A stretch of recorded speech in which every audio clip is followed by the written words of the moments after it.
میں عرض کر رہا تھا کہ اصل ہے معمولات، تو معمولات میں جہاں وہ نماز وغیرہ اس کے بغیر تو کوئی چارہ نہیں.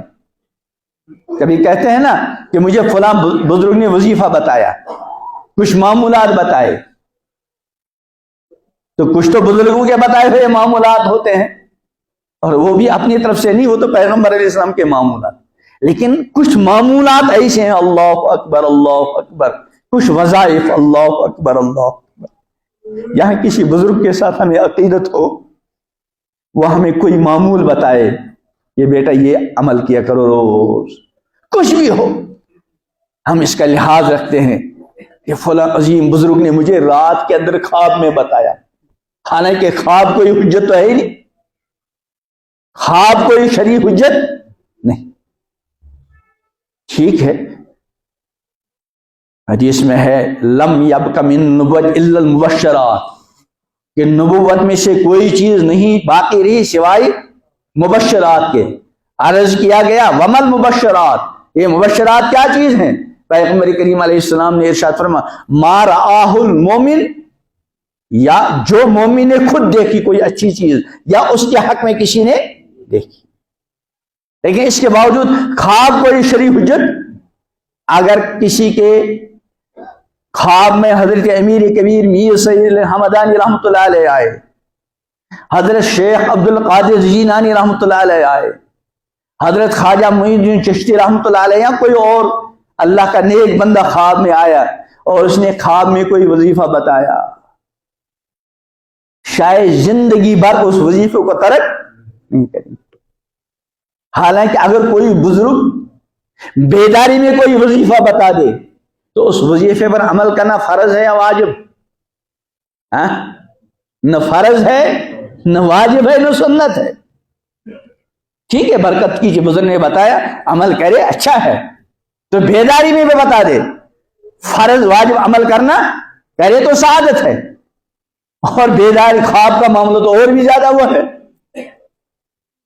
کہ اگر کسی کے خواب میں امام الانبیاء حضرت محمد عربی صلی اللہ علیہ وسلم آ جائیں اور خواب میں کسی چیز کو حکم دیں، بہت بڑی سعادت ہے کہ پیغمبر علیہ السلام کوئی خواب میں آ کر اور پھر کوئی چیز بتا دے، بہت بڑی سعادت ہے اس پر عمل کرنا. لیکن بہرحال شرعی حجت. اسی لیے اگر پیغمبر علیہ السلام نے بیداری میں کوئی حکم دیا ہے اور پھر اور بیداری میں جو حکم دیا وہ ہم کو خود نہیں دیا، وہ تو صحابہ رضوان اللہ علیہ اجمعین کو ملا، پھر تابعین کو، پھر تابع تابعین کو، اور درجنوں واسطوں سے وہ ہم تک پہنچا. اور ادھر امام الانبیاء حضرت محمد عربی صلی اللہ علیہ وسلم نے خواب میں آ کر کوئی حکم ہم کو دیا بلا واسطہ، لیکن ہم نے تقابل کیا. وہ جو درجنوں واسطے سے بیداری والا حکم مجھ تک پہنچا ہے وہ کچھ اور ہے، اور یہاں امام الانبیاء حضرت محمد عربی علیہ السلام نے خواب میں مجھ کو جو حکم دیا ہے وہ اس کے برخلاف ہے. تو بتائیے کون سے حکم پر عمل کرنا ہے؟ بیداری والے. حالانکہ خواب میں پیغمبر علیہ السلام کی زیارت عظیم سعادت، اللہ ہم سب کو بار بار عطا کرے، بار بار عطا کرے. پھر کوئی پیغمبر علیہ السلام نصیحت کرے تو اللہ اکبر اللہ اکبر.